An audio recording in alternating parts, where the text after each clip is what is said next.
Welcome to the deep dive. Our mission today, we're really digging into probably the biggest change happening right now in corporate physical security. Yeah, it's a fundamental shift. We're not talking about old VCRs or even just fancy digital recording. We're diving deep into this move from, reactive surveillance, just recording what went wrong, to security platforms that are genuinely proactive. They anticipate, they intervene, they can actually prevent things. And that proactive piece is absolutely critical for, well, right now, 2025 and beyond.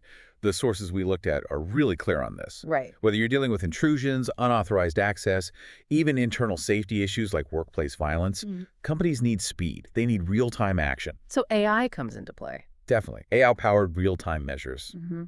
So we've boiled down the info on 7 key platforms that are leading this charge. We want to help you understand not just the cool features, but also the, let's be honest, the strategic trade-offs involved. Yeah, exactly. So for you listening in, the goal today is to walk away knowing the real costs, the complexity, the level of control you get or give up with each major player.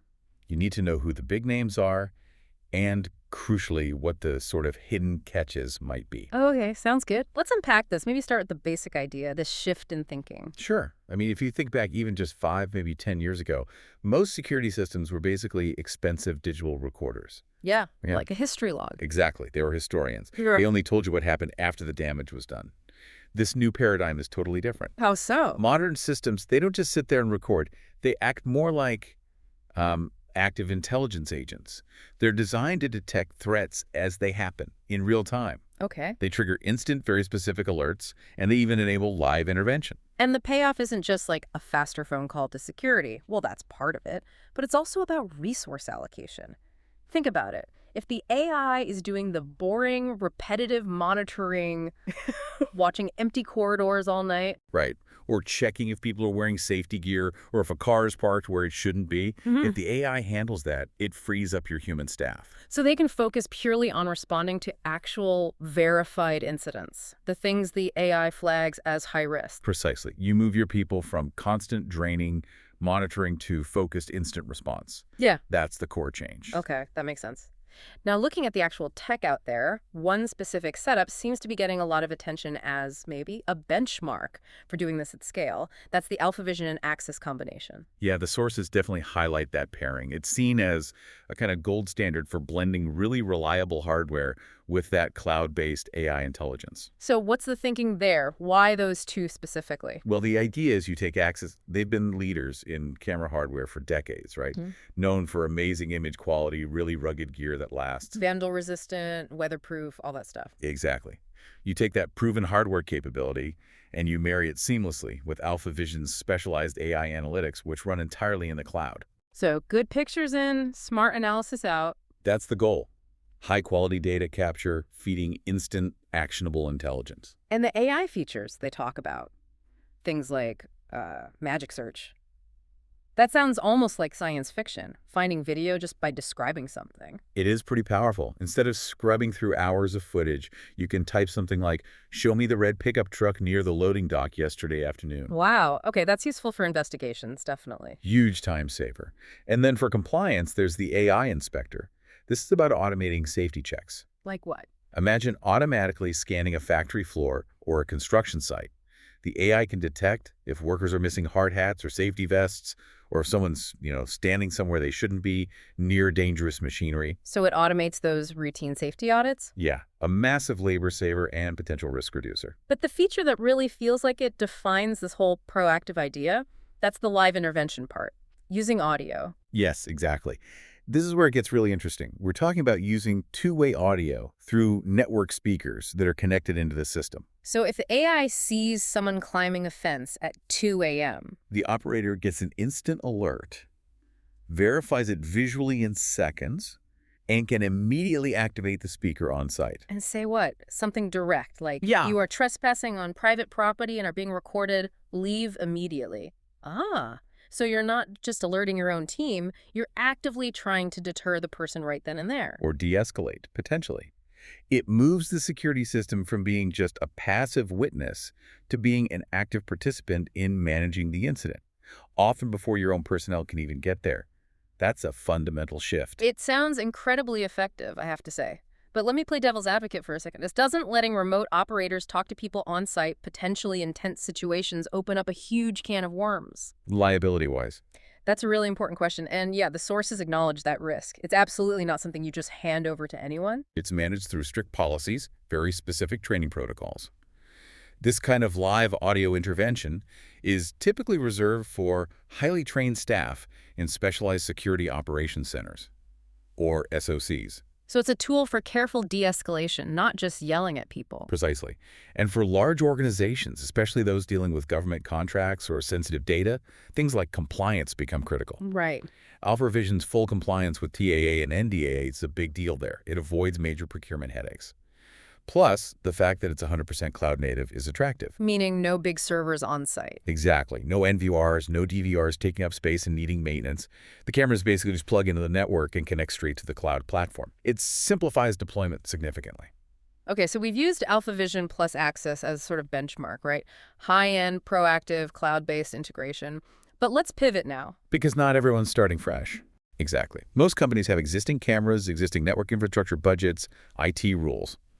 So we need to look at the other major players, the other 6 contenders, and really focus on their specific strengths, but also their strategic limitations, the trade-offs. This is where it gets really practical for decision makers, understanding what you gain, but also what you might be giving up. Let's start with what you call the on-premises powerhouses. Big control, big investment. That's the category. First up, Genetec Security Center. Their big strength is unification. It's designed as this comprehensive command hub, bringing everything together. Video, access control, alarms, intercoms, analytics, all integrated into one highly customizable interface. If your absolute top priorities are things like deep IT governance, robust cybersecurity control over your data. Maximum control on your own servers. Genetec offers that. And it's but the strategic limitation is the cost and complexity. It demands significant upfront capital expenditure. Expensive licenses. Expensive licenses, powerful servers needed on-prem, and you generally need a dedicated, skilled, internal IT team just to manage and maintain this complex infrastructure. It's often just too heavy for, say, mid-market companies. Okay. And the other big on-prem name? Avigilon, now part of Motorola Solutions. What's their angle? Avigilon's appeal really lies in their hardware, specifically their own high-resolution cameras. We're talking up to 4K and beyond. And some very sophisticated AI baked in, like their appearance search. What does that do? Imagine trying to find a specific person who walked across a huge university campus over several hours. Appearance search can analyze footage from hundreds of cameras and find all instances of that person based on clothing, appearance, etc. really quickly. It's incredibly fast for forensic investigations after an event. Sounds powerful. So what's the trade-off there? You're trading future flexibility, potentially, for that immediate power. The main limitation is the proprietary infrastructure. The lock-in problem. Yeah. You generally need to use their specialized recorders, their specific infrastructure. This leads towards vendor lock-in down the road. And while the tech is impressive, it comes with premium pricing, big initial investment, and it's still primarily an on-premises solution, despite their cloud efforts we'll touch on later. Okay, moving to our second category, the cloud-native ecosystems. These platforms promise simplicity, speed, but maybe at the cost of flexibility. And the big name everyone talks about here is Verkada. Their strength seems to be just how easy it is to deploy, like plug and play everything. That's absolutely their selling point. An all-in-one unified cloud platform. Cameras, access control readers, environmental sensors, all managed from one simple web dashboard. You can literally get a new office site online in an afternoon. It's very slick. However, there's always a however. What's the catch with Verkada? A good core issue, the major strategic limitation is it's a closed ecosystem, meaning you must use their proprietary hardware. Their cameras only work with their cloud. Their access control really works with their system. You are completely locked in to their product roadmap, their feature updates, and crucially, their pricing structure. So high subscription costs that keep coming. High recurring subscription costs? Yes. But it's more than that. It's the lack of an exit strategy. If you decide to switch vendors 5 years down the line, all that Verkada hardware becomes basically useless. It's a huge financial barrier to switching. Ouch. Okay.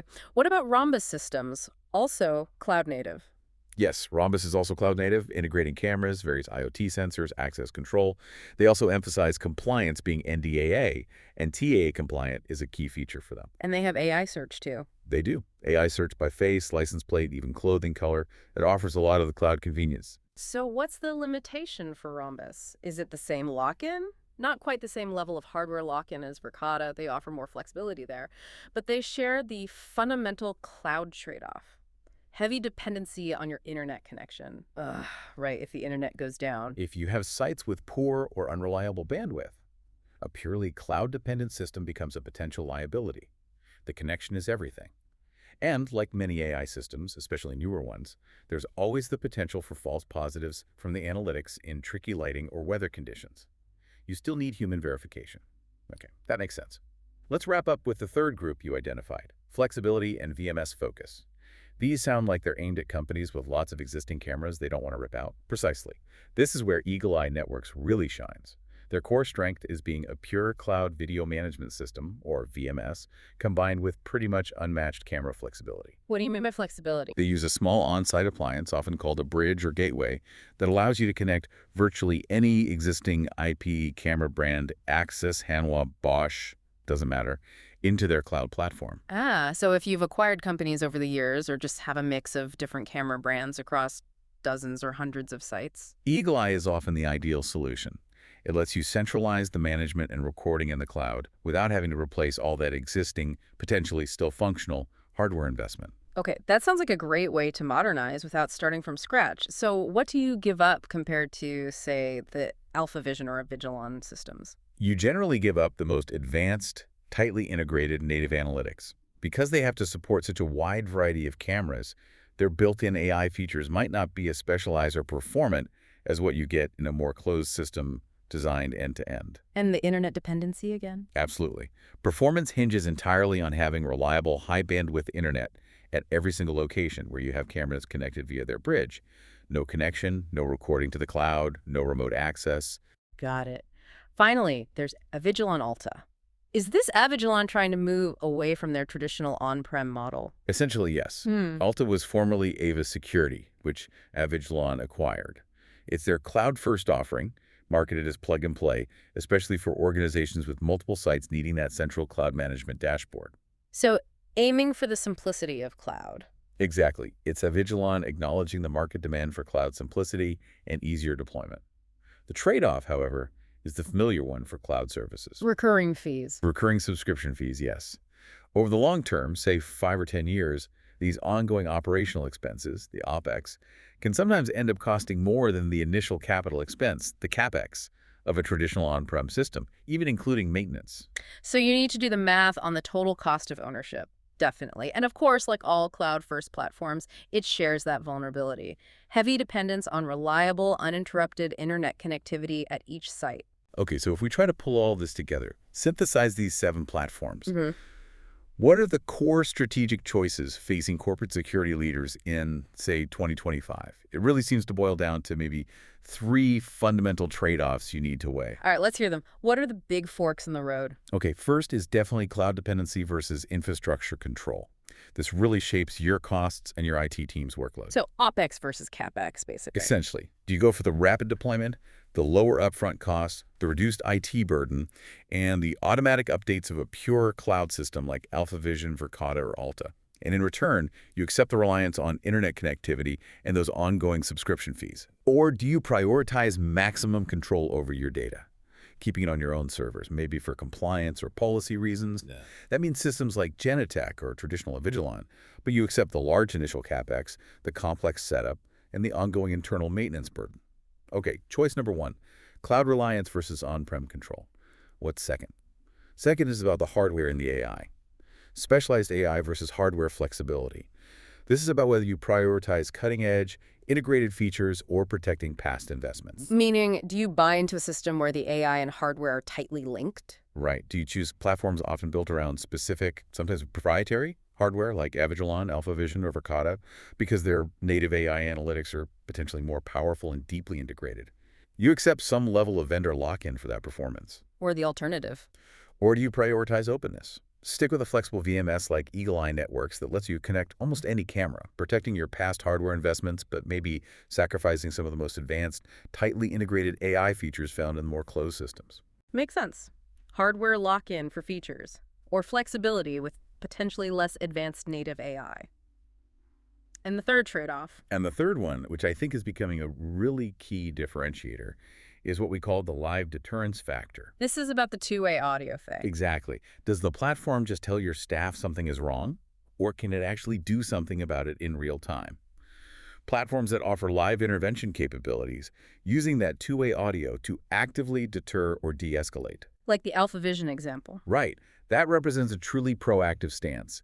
It's a tool that moves beyond just alerting people to actually intervening before personnel even arrive. This feature really distinguishes the systems aiming for genuine proactive security from those that are essentially just very advanced recording and alerting platforms. That really brings it all together. It feels like the aha moment is realizing that every single one of these choices involves balancing cost, complexity, and increasingly compliance. I mean, the fact that TAA and NDAA compliance were specifically called out for Avigilon and Rhombus, that tells you these aren't just nice-to-haves anymore. For major enterprises, especially those working with the government, these regulatory checkboxes are now baseline requirements. They dictate whether a platform is even viable from the start. We've definitely covered a lot of ground today. Moving from just thinking about security as passive recording to this absolute need for proactive intervention. It's happening fast. The speed at which these security systems are turning into automated agents, it really feels like it's defining the next chapter of managing corporate risk. It really is. And as AI increasingly takes over these tasks, the monitoring, the inspections, the automated audits like checking for PPE, tracking objects, enforcing compliance rules, automatically it forces a really important and frankly necessary question that you as a user or implementer have to grapple with. In a world where AI delivers this hyper-efficient automated compliance, how do organizations make sure that the undeniable efficiency gains from these always-on deep tracking systems are balanced? Ethically and legally balanced against the constant careful management of the privacy implications that are just inherent in this level of powerful AI, facial recognition, object tracking, behavior analysis. So the efficiency versus privacy trope. Exactly. Finding that balance between enhancing safety and respecting privacy, that's probably the central challenge for managing these incredibly powerful systems moving forward.